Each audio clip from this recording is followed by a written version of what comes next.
Hey, our upgrade pace is looking solid right now, but I do think we need to push harder if we want to stay competitive. Here's the report. I hope that report says that, hey, you know those upgrades you put on over the season? They're finally going to work, because we're finally here. I've been going on about it, and this is the race that our engine upgrades on the Mclaren Honda are going to work. Welcome back to F1 2017 career mode. You can see we're actually looking at that R&D tree now, because you may have noticed in the last few parts I've been working on the engine reliability so I can go to the major upgrade. So that's something that I was taking a look at. We need about 300-ish points to get there. You can see we're running a mostly worn gearbox. It should be the last race on it, and we've got a nice engine still in good nick from the Belgian Grand Prix, because we are at the Temple of Speed here at Monza in Italy, and straight away I could see, look at the speed. Look at the speed, 200 miles an hour in the Mc Honda. Now, granted, the downforce is a hell of a lot lower for this race weekend, so we are going to see much higher top speeds, but the car, I could just feel it, like that 20 extra horsepower that I've finally been given was just an absolute godsend. And you're going to see throughout the course of this video just how much of a difference it made. Also as well to the practice programs, because bearing in mind the practice programs have been configured to us having these upgrades applied to the car, which is what the game is reading, but they haven't actually been working. So you can see it here, Bottas interrupting our fuel management test, but we're going to come across the line, just lift and coast, 50 points, we smashed it, we absolutely smashed it. We basically get the resource points to be able to do that major upgrade to our engine power, and that's just going to keep adding on. We're now on a wave of momentum, honestly, due to the points we've been getting. And you can just see it here as we absolutely smash every program available. Just 50, 50, 50, 50. It was a joy to step in this Mc Honda. It really was. So here we go. Here's the screen where we're going to get all those points. As I mentioned, 50 points in all the programs, and we're going to see that's going to get us the 300 points that we need to be able to purchase the fuel technology power upgrade for the car. Its estimated delivery is in USA, so it's going to take about four races to get input. So we should see that then. I don't know how much horsepower that's going to give us, but I mean it's another boost to the engine power, and let's be honest here, it's exactly what we need as we charge into qualifying now. This is where the engine is at the absolute max setting, and we're going to see it again as we charge towards the Retafilio, braking 205, getting to 207 mile an hour at the peak of the speed before we get it horribly wrong going through the chicane, but we'll gloss over that. The car in itself in a straight line, obviously we're still not the fastest. I mean, even with the upgrades, we still, realistically speaking, have the weakest engine on the grid, but now it's going to be much more comparative in regards to where we are actually performing. And I'm going to be very excited to see how this goes. But that was the end of our first lap. It was 2.5 seconds slower than Valtteri Bottas, but it was a very scruffy lap.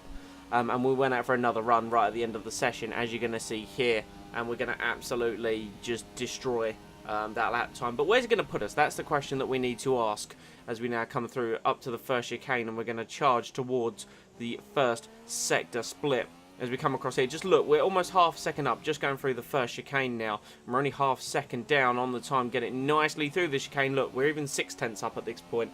So we've immediately gained so much time. It's up to a second as we come up to Ascari, doing a purple middle sector, getting the perfect amount of curb. We did run it too tight to the line in the second part of Ascari, and that's going to cost us time all the way down this back straight. But nonetheless, using all of the new power the Honda engine has for us, we're going to brake it around 70 metres for Parabolica, wait for the car to come in. There it is, nicely on the power, and just not getting it quite as good as we did the first lap around. But here we go, charging towards the line. It's over a second. Where's that put us? It puts us 7th on the grid with that lap, and I was pretty impressed. I was pretty impressed. By the end of the session, we did drop to 10th, but just think about that for a second. A 10th. We are less, we got 10th, and we're less than a 10th off a Mercedes-powered car. We were over a second faster than Fernando. So, I decided, got to bump up the difficulty, because otherwise it would be too easy. And I'm now really excited for this upcoming Italian Grand Prix. It's a very tight turn one here and a very big braking zone. It's a corner, Anthony Davidson, where we've seen a number of lap one incidents in the past. As you say, it's a very small piece of track when you have more than just one car trying to go through it. The actual run down towards the chicane is quite wide, so off the start we'll often see drivers running 2 or maybe 3 abreast as they come up towards the braking zone. Everyone wants to brake late, of course, to win track position, and that tends to be where we see a lot of contact. And you'll see the more experienced drivers kind of hang back a little into here and focus more on picking up the pieces from other people's incidents. You can run side by side into the rettifilio, but don't brake too late on these cold tyres or you will hit someone.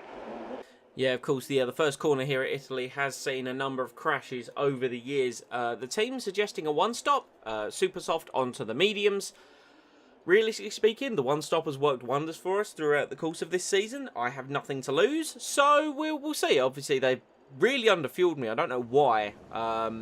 But, yeah, we're starting in the top 10, which, of course, does mean we have to start on the tyres we qualified on.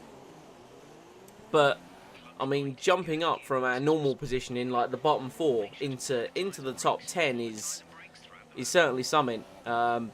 And we line up alongside Kimi Räikkönen, who's of course in a Ferrari in front of the Tifosi at Monza. So can we cause an upset? Who knows? But yeah, it's going to be an interesting race. Of course, you know, there's a lot of high-speed corners in which our car, with its downforce and its chassis, will perform quite well. It was the straights that I was concerned about. But now that I know we've got these power upgrades that I've been talking about, it's going to be interesting. Like I said, 20 brake horsepower extra on the car this weekend, now that the upgrades are now in effect. But obviously, like I mentioned, the car is still allegedly the slowest. Well, it is. There's no allegedly. It is the slowest in a straight line. But I guess we'll just see how this goes as we now come to the end of the formation lap.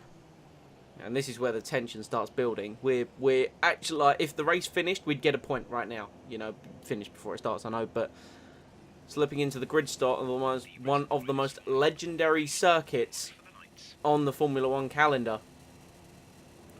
As we now build with the lights. All 5 are on. All 5 are out and the race is underway. Räikkönen getting a fantastic start. Stroll on our left, just charging past us. We haven't got the best of runs. We have to try and keep it down the inside if we can. Defend from anyone sending it down the inside. Be cautious, like the engineer said, into the rettifilio. Apparently we've hit Grosjean. We've had a bit of a coming together with Esteban Ocon. A touch from our left-hand side. We've got 9th, yellow flags. Hulkenberg's in 10th. There's a bit of a bunch up in the field just back there. Not 100% sure what's happened off the start as we now go round Curva Grande, and now the virtual safety car has been called out. You would have to assume that's due to an incident there at turn 1. So I'm very curious to see what has happened with that, if anything. So we're going to see it here. This is the build to the lights. This is a replay. Let's find out what caused that yellow flag. I mean, in a way, it's benefited us because we had dropped quite a way back from Kimi Räikkönen. So there's us, not our best start. You see Perez dart out from behind. We're behind Ocon. There's Grosjean behind us. So he must have tapped the back of us going into turn 1. We go as tight as we possibly can. Stroll is out of position with Ocon. He's tapped his back tyre and then Ocon's gone into us. And that's what's caused him to spin round and lose the positions. And by the looks of things, hold up the rest of the field. So let's look at that from the 18-year-old Lance Stroll. Probably just making, unfortunately, one of them rookie mistakes. He's following Kimi Räikkönen, which of course would have been a smart thing to do. But you can see Ocon on the left with him. He's just so far wide because we were 3 wide going into this, and he's tried to. I don't know if he's either tried to make the corner or just hasn't guessed where Stroll was. Where Ocon was going to be. But that was the first corner incident just there. The VSC not out for very long though, and you can see the field bunching up. As we've got Räikkönen, I unfortunately lifted off at the wrong point, but you've got Räikkönen, Perez, the Red Bulls just ahead of us as we now go towards Ascari for the first time out of 27 as we charge towards the cars going side by side. Massa making a move on Daniel Ricciardo, and he's held the whole field up. Look at this. It's bunching up. We're right up the back of the Ferrari of Kimi Räikkönen. What can we do as we all charge down towards Parabolica for the first time? Ricciardo on the right. We've gone down the inside of Kimi Räikkönen into Parabolica. We're going to make a move on Ricciardo. We've tapped the Red Bull. That's hampered our run out. We've gone wide. We lose the position back to Kimi Räikkönen once again, unfortunately. But we're still in the slipstream as we go towards the Rettifilio for the second time. Now Perez looking to make a move on Daniel Ricciardo. We pull up behind the Ferrari in the slipstream. Ricciardo dropping back. Can we look to make a move into turn 1 in a straight line? We're actually fighting people. We're diving down the inside. Perez has locked up. Raikkonen's fighting his way through. We're trying to keep it on the track. We've got a great run versus the Ferrari. We're up into 7th place. Now Hulkenberg's managed to get through, and we're now behind the rear wing of the Ferrari car, through Curva Grande, up towards the second chicane. Sparks flying out the back. Can we make a move down the inside of Kimi Raikkonen? Later on the brakes, take a huge chunk of curb. We've gone in way too deep, but we kept it under control, and we are up into 6th place. What a start to the Italian Grand Prix. But then we've got widened on the marbles of the first part of Lesmo, and we've bottled it, and Raikkonen slipped it straight back up the inside, which little disappointing, I must say, to make a mistake immediately as I was put under any kind of pressure. But what a start to this Grand Prix. But now we have to turn our attention back to our mirrors as we've got the Mercedes-powered Force India of Sergio Perez down our inside as we go into Ascari. We've managed to retain the position there. And we're up into 7th place at the Temple of Speed. It's a bizarre one, but we jump a few laps forward. Raikkonen has, of course, built a gap to us, and Hulkenberg has dropped back, and now we've got a safety car out. Not 100% sure why that's the case, because, I mean, we've got one car is out the Grand Prix. I haven't actually got a replay of any car exiting the race, unfortunately.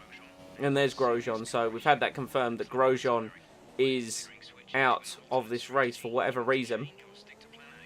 And we're now getting offered a strategy switch by the engineer. He wants me to convert to a 2-stop. I tell him no, that's not what I want to do. And I don't know if he was just bitter about it, but this is the message I got. I mean, you were the one that told me to come in. You know, you wanted me to come in onto your strategy. When I said, no, let's go with mine, you're like, no, don't pit, don't pit. We're going to ignore Jeff, because Jeff is a lunatic, right? There is no reason why we wouldn't pick. So we're only going to go to lap 8 on these tyres anyway. It's lap 6. We're going to be a couple of laps behind the safety car. So we're going to pit, fit our mediums now, and that's it. We're going to go to the end of the race. Like, we might as well take the opportunity now. So we do drop to the back of the field. And, well, I mean, it's now a matter of getting just up behind the safety car. I did switch just in case I needed super softs at the end, because you can never know what's going to happen in a Formula 1 motor race. But that's it. The plan now is to go to the end. But here's a replay of what happened on that opening lap into lap 2. You can see it there getting really dicey with the Red Bull and the Force India, and just I love these cameras and the speed of the cars. So this was it, down the main straight. At the start of the second lap, you've got Perez pulling ahead, Raikkonen in his slipstream. I'm pulling up behind the Ferrari, who then goes down the inside of the Force India, and I'm really down the inside of the Red Bull, but I end up getting very close to the back of the Ferrari, and somehow I was able to get around the outside of Sergio Perez there. Hulkenberg getting part of it. The Red Bulls lost about 4 positions at that point, and now we're tucked up behind the rear wing of Raikkonen. And yeah, just honestly seeing it from this perspective of the TV cameras, just such a joy to watch in this year's game. I mean, there's no real difference from last year's, but it's just now being able to watch the car be competitive was an absolute joy. I mean, just look at the train though behind. I'm not too sure how that's happened at the first lap, but you know, there's Kimi getting their position back, and that was pretty much it until the safety cars come out. To which it was only out for a lap or so. As you can see now, it's coming in at the end of lap 7. I'm getting pretty impatient at this point. I want to get racing, because the sooner I can start putting lap times in, the sooner that I'm going to jump a boatload of cars, because we've already made a pit stop. So through Parabolica, it looks as if the leader, whoever that may be, has put his foot down, and we're going to get a great run on the exit of Parabolica. We're going to come up past Fernando Alonso and Pascal Wehrlein out of Parabolica. We're immediately up 2 positions then. And now Esteban Ocon, after his first lap incident, is down in 16th place. And we're going to sort of scared him out of the way there, because the cars were so slow into turn 1. But unfortunately, you know, we couldn't turn in the second part. We gave Ocon the room. So he's going to stay ahead of us. And of course, he's on 2 compound softer tyres with a better engine. So he's going to stay ahead of us. But state of play at the moment, I'm very happy with the way that it is. The leaders are still in sight. We're on medium tyres. We've got no pit stops left to make. We're a few laps later now. and it's we're up to P10. Ocon and Sainz are now going to have a bit of a fight through Ascari. That's going to allow us to catch right up to the back. Sainz is running on the medium tyre, so I'm assuming he's running quite late in this Grand Prix as we pull side by side with the Toro Rosso, and look at us, we're able to stay side by side in a straight line. It was a joy. It was an absolute pleasure. Sainz holds the inside line. We managed to cut back underneath him through Parabolica, and that's us up into 9th place as we now try and stay in the slipstream of Esteban Ocon if we can, and get him to pull me towards the group of the cars ahead as we now move on. A lot of the guys ahead of us now are either going to be guys that started on the mediums, or they're going long on their super soft stint. That's sort of what I was gathering from this strategy here. But as we've managed to stay behind Esteban Ocon, and these mediums are performing better than I anticipated. We still got a good amount of purchase, especially through the high-speed corners. It's not like I needed the mechanical grip in the slow-speed corners. Bunch of cars ahead have pulled into the pit lane. We're up into 6th, and, you know, we're in the slipstream here, behind the Force India, and I quite fancy my chances into turn 1s. We nearly break 210 miles an hour, and Ocon's locked up on his right front tyre. He's gone completely deep into the first part of the chicane. That opened the door very nicely for us, and we've gone through. It's going to have to be a bold move if he hadn't locked up, but he sort of opened the door for me, so thank you very much. That sort of redeems myself for what I did with Kimi earlier on in the Grand Prix. We now cut. This is now lap 16, so we've just been on a charge trying to catch the cars ahead of us. This is Danny Kvyat and Kevin Magnussen battling for the lead of the Italian Grand Prix. They are both on medium tyres running towards the end. Danny Kvyat pit at the end of lap 17. Here's Magnussen at the end of lap 18, and that now means in a McLaren Honda, against Jeff's best wishes, I am leading a race. And I am leading a race where straight line speed is the most important thing in the car. Now, I will admit, this is completely down to my own strategy decision of pitting under the safety car. But you know what? I'll take it. Now we have to look in our mirrors. Now we need to keep an eye on what's going on behind us, because we've now got Bottas and Raikkonen behind.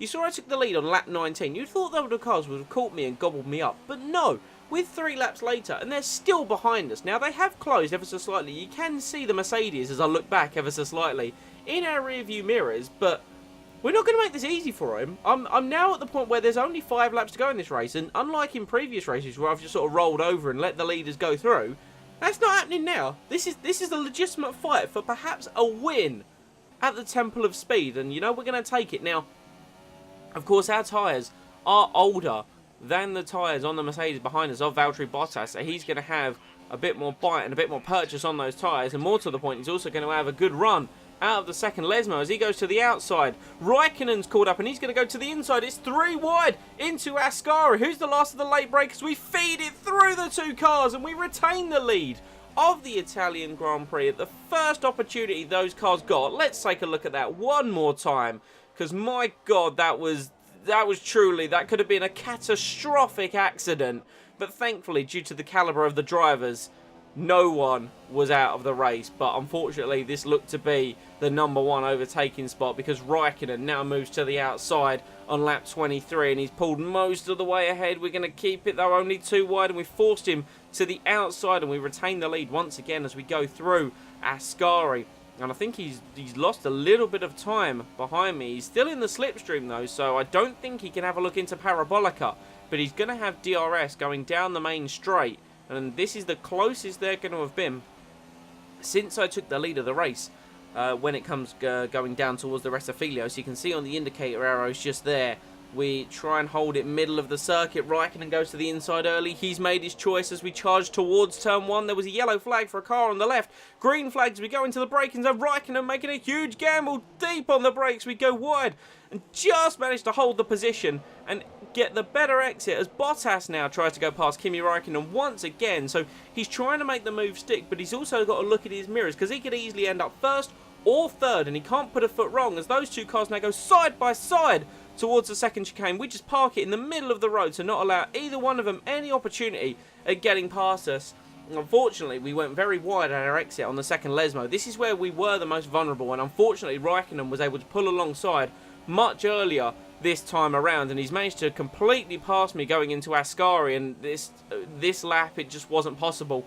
I didn't have any part of the car next to his Ferrari, so it's not as if I could prevent him from turning in And Raikkonen got us on that time around, unfortunately, so he is in the lead and looks like he's going to waltz off to take a win at the Italian Grand Prix. In the next lap, I did the exact opposite. Instead of going too wide, I went too tight on the second Lesmo, and that's going to allow Valtteri Bottas a very similar run against me, and he's got ahead of me even more than Kimi Raikkonen did. But now we've got Daniel Ricciardo, who's, you know, initially in the early part of the race, Daniel Ricciardo, who was absolutely nowhere, dropping down the field, is now up to 4th. And more to the point, he's on the soft tyre. So he must have stretched those super softs. So now we can run a compound lighter for the rest of the race. And you know what? Ricciardo's going to try and have me here on the outside of Parabolica. I'm going to try and not let it happen. But he was so late on the brakes. Unfortunately, he was pushed out so much wider. We were able to kind of cut underneath it. But now it's a side-by-side, almost drag race towards turn 1. Danny Rick gets ahead. We've got the DRS. We're going to pull in for a slight bit of slipstream. And we're now on the inside. And look at this. We've taken off enough wing to be able to fight him into turn 1. He's later on the brakes, but we're going to fight and try and keep this 3rd position for a podium. 2 laps to go in the Italian Grand Prix. We've kept Ricciardo behind us, but he's going to be more of a threat than the other two because, like I said, he's on a compound softer tyres. He's going to be able to hold it more through the corners, and you're going to see it. He now tries the inside once again of Ascari. So we've got to not only brake lap, but try and hold it around the outside if we can, using the runoff where it's available. But we keep ahead of Daniel Ricciardo, who once again just sits in our slipstream. We can keep so much closer due to those softer tyres, and he's going to try the outside of Parabolica one more time on the penultimate lap. He's even better on the brakes this time around, and more to the point, he's kept his car mostly ahead of us, and he's done me round the outside of Parabolica. Fantastic move by Daniel Ricciardo, and this time around, due to the positioning of the cars, I don't have DRS. It's just slipstream, but my God, what a slipstream it was as we charged. We're completely ahead of the Red Bull, and we're able to take the racing line going into the Rettifilio for the final time. This is the final lap of the race. We're still in 3rd place in a McLaren Honda at the circuit where straight line speed matters the most. And we're going to come down. This is our weakest part of the circuit. Once again, Daniel Ricciardo, what's he going to do? He's making a later move. It's still to the inside this time. Can he make the move in the final lap of the race? No, he can't. We cut him off. We have to use the runoff once again, unfortunately. But now we head on to the back straight as we go down towards Parabolica. There's 2 indicator arrows this time. Lewis Hamilton is in the fight, and he's on the soft compound tyre as we now charge towards the Parabolica. Hamilton's down our inside. Can he make a move? No! And he's lost it to the Red Bull. They're side by side on the exit of the corner. We've gone out wide. Can we hold it in a drag race towards the line? They're side by side, charging towards. We cross the line. It's 3rd place and a podium at the Italian Grand Prix. That's a fantastic podium. Super driving, really strong pace. Very, very happy. And Anthony Davidson, give me your thoughts. How did they accomplish this result? Well, they played the safety car to absolute As we perfection. can see, it's time for the podium, and as the drivers make their way out, there's a familiar red suit making its way to the top step. Fantastic win for Ferrari.